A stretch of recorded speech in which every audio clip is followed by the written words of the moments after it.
حضرات، سورۃ الفاتحہ کی تلاوت مکمل ہو چکی ہے اور سورۃ الناس کی تلاوت ہم نے کل شروع کی تھی تجوید کے ساتھ۔ انشاءاللہ عزیز آج پھر سے سورہ ناس کی تلاوت کی جائے گی۔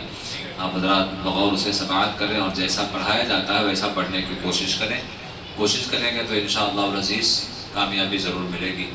آپ نے دیکھا ہوگا پرانے لوگ یا گاؤں میں جہاں پر کنویں سے پانی نکالا جاتا ہے وہاں پر ڈول لگا ہوتا ہے، تو رسی کے ذریعے ڈول بنا ہوتا ہے، اور جہاں پر ایک چکڑی لگی رہتی ہے پتھر کا ہوتا ہے، پتھر کا جس کے ذریعے رسی اس کے نیچے جاتی ہے ڈول، پھر اسی سے تو آپ نے دیکھا ہوگا کہ رسی سے رگڑ کھا کھا کے پتھر اپنی جگہ بنا لیتا ہے۔ پتھر جیسی سخت چیز میں رسی اگر بار بار رگڑ لگائے تو اس پہ جگہ بن جاتی ہے۔ تو آپ تو الحمدللہ اشرف المخلوقات ہیں، کوشش کریں تو انشاءاللہ کامیابی ضرور ملے گی، ہے نا؟ انشاءاللہ بس کوشش کے ساتھ پڑھیں۔ اعوذ باللہ من الشیطان الرجیم، بسم اللہ الرحمن الرحیم، قل اعوذ برب الناس، ملک الناس،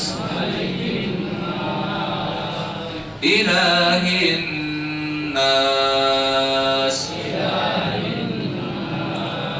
من شر الوسواس الخناس،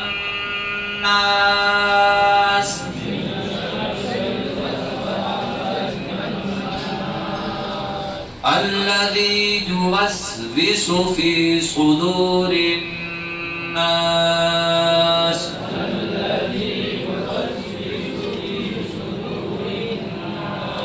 من الجنة والناس۔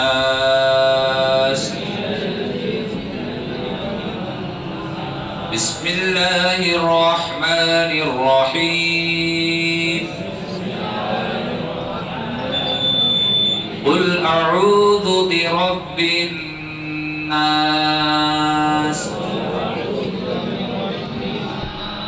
ملک الناس،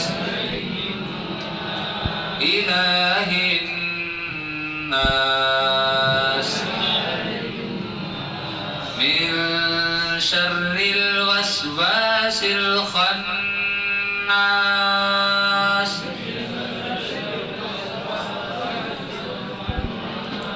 الذي يوسوس في صدور الناس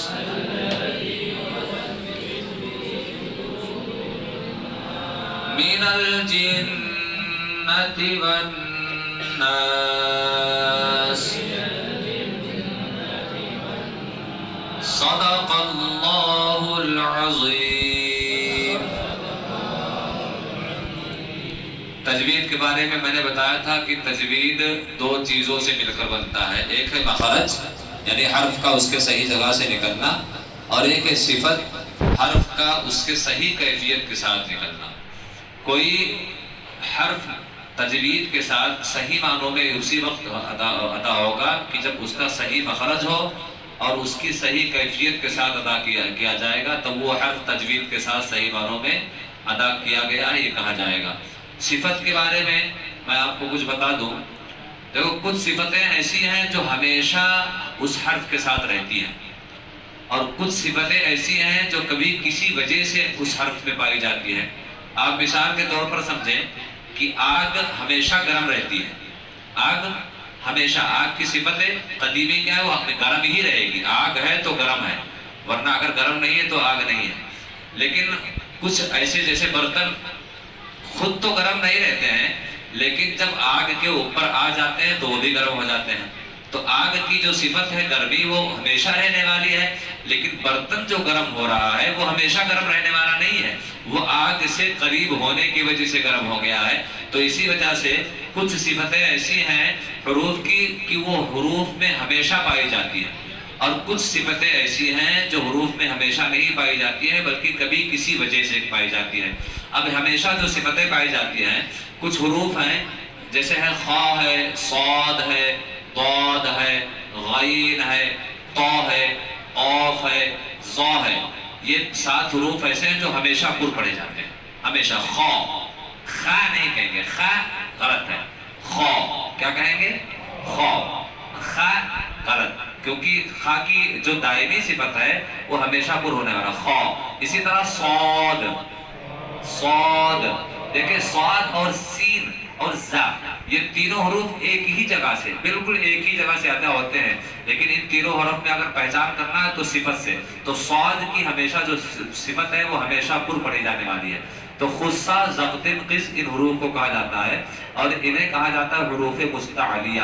یعنی حروف مستعلیہ وہ حروف ہوتے ہیں جو ہمیشہ پر پڑھے جاتے ہیں. وہ 7 حروف ہے: خا، صاد، غین، طا، قاف، ظا. خا، صاد، ضاد، غین، طا، قاف، ظا. یہ 7 حروف ہمیشہ ہیں جو ایسے ہیں جو ہمیشہ پر پڑھے جائیں گے. تو یہ ایسی صفت ہے جو ہمیشہ پائی جاتی ہے. اور جو کسی وجہ سے پائی جاتی ہے، جیسے لفظ اللہ کا لام اللہ پر کرتے ہیں، جیسے اللہ الصمد ہے نا، اللہ الصمد، یہاں پر لام کو پر پڑھا گیا، موٹا پڑھا گیا. لیکن وہی لفظ اللہ جب بسم اللہ میں آیا تو وہاں پر نارمل نام ادا کیا گیا. تو پھر کیا پتا چلا کہ وہی لام کبھی باریک پڑھا جا رہا ہے اور وہی لام کبھی پر پڑھا جا رہا ہے. تو لفظ اللہ سے پہلے اگر زبر یا پیش آئے تو وہ ہمیشہ پر ہوتا ہے، اور لفظ اللہ سے پہلے اگر زیر آ جائے، جیسے بسم اللہ، میم پر زیر ہے، اس کے بعد لفظ اللہ ہے، تو لام اللہ ہمیشہ باریک ہوتا ہے. تو یہ کسی وجہ سے ہوا، اس کو صفت عارضہ کہتے ہیں. اور جو ہمیشہ پائی جائے وہ صفت لازمہ. جیسے قطب جد ہے قلقلہ کے حروف، جیسے احد، صمد، لہب، جیم ہے نا، افواج، قاف، طا، با، جیم، دال. یہ حروف ایسے ہیں کہ ان پہ ہمیشہ لوٹتی ہوئی آواز ہوتی ہے. جیسے قل هو اللہ احد، اللہ الصمد ہے نا. تو یہ لازمی صفت ہے. لیکن کبھی کیا ہوتا ہے، نون ساکن جو ہوتا ہے کبھی اس میں غنہ کیا جاتا ہے، کبھی غنہ نہیں کیا جاتا ہے. تو نون کی یہ صفت عارضی ہے، کبھی پائی جائے گی کبھی نہیں پائی جائے گی. تو صفتیں 2 طرح کی ہیں، ایک صفت لازمہ اور ایک ہے صفت عارضہ. صفت لازمہ جو ہمیشہ ہر حالت میں پائی جائے، اور صفت عارضہ جو کبھی کسی وجہ سے پائی جائے. تو ان یہ صفات کی باتیں انشاءاللہ دھیرے دھیرے اور سمجھائیں گے. اللہ تعالی ہمارے علم و عمل میں خوب برکت عطا فرمائے. السلام علیکم ورحمۃ اللہ.